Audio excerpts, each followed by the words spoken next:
Kita tahu kan, wajah demografi Eropa itu lagi berubah.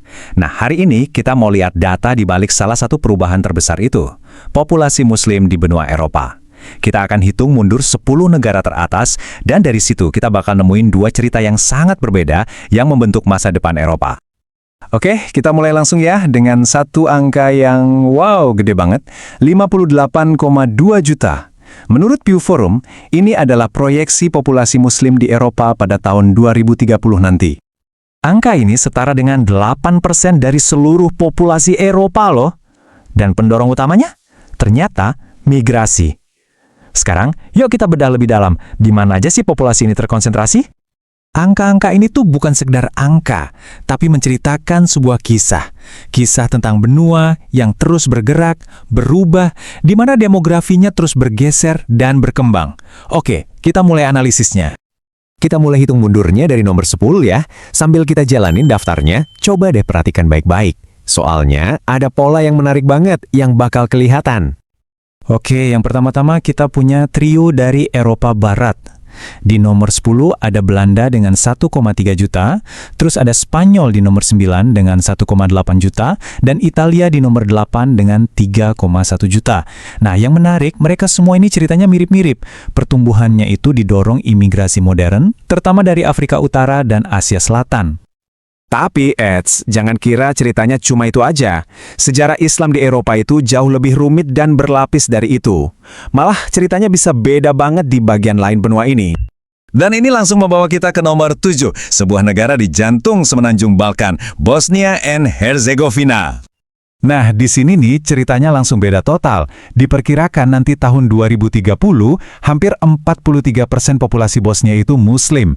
Ini bukan karena imigrasi abad ke-20 loh, justru sebaliknya. Akar Islam di sini tuh, wah, dalam banget. Balik lagi ke zaman Kekaisaran Ottoman.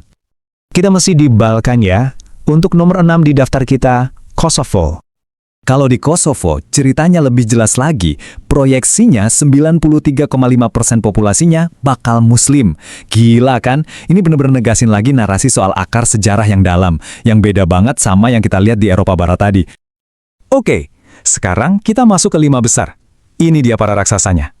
Di sini, kita bakal lihat campuran antara negara-negara terbesar di Eropa sama negara-negara dengan sejarah Islam yang panjang banget. Nah, 3 raksasa Eropa Barat ini mendominasi bagian ini. Di nomor 5 ada Inggris dengan 5,5 juta jiwa. Terus, Jerman di nomor 3, dan Prancis di nomor 2. Populasi Muslim di sana diproyeksiin bisa sampai 7,1% dan bahkan 10,3% dari total populasi. Ini semua adalah cerminan kisah imigrasi modern dalam skala super besar, khususnya Prancis yang sejarah migrasinya dari Maghreb udah dimulai dari tahun 1960-an. Tapi, tepat di tengah-tengah para raksasa Eropa Barat ini, ada yang beda sendiri nih. Di nomor 4, kita balik lagi ke Balkan, Albania. Kutipan ini udah ngejelasin semuanya kan? Sejarah Islam di Albania itu udah ada sejak abad ke-15. Dengan proyeksi populasi Muslim mencapai 83,2% atau 2,8 juta jiwa di tahun 2030, ini lagi-lagi nunjukin jejak sejarah Ottoman di wilayah itu. Beda banget sama cerita di slide sebelumnya. Oke, kita udah lihat 9 negara.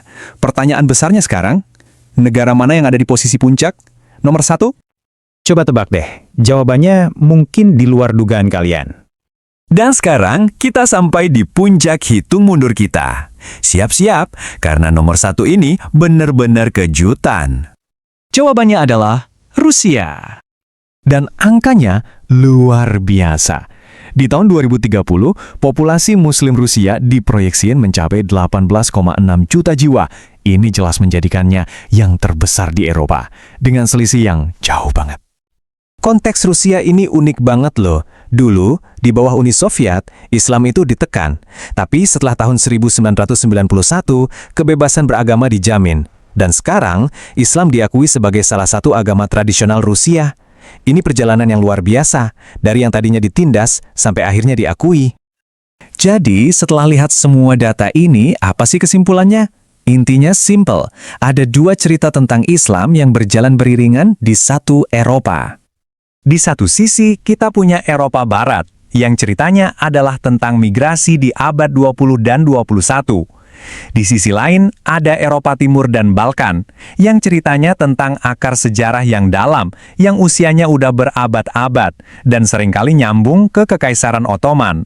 Dua jalur yang beda banget, tapi sama-sama membentuk wajah Eropa hari ini. Dan ini ninggalin kita dengan satu pertanyaan penting buat direnungkan. Dengan dua sejarah yang begitu berbeda ini, gimana ya kedua narasi ini bakal terus membentuk masa depan sosial, budaya, dan bahkan politik Eropa? Nah, itu dia yang perlu kita perhatikan sama-sama.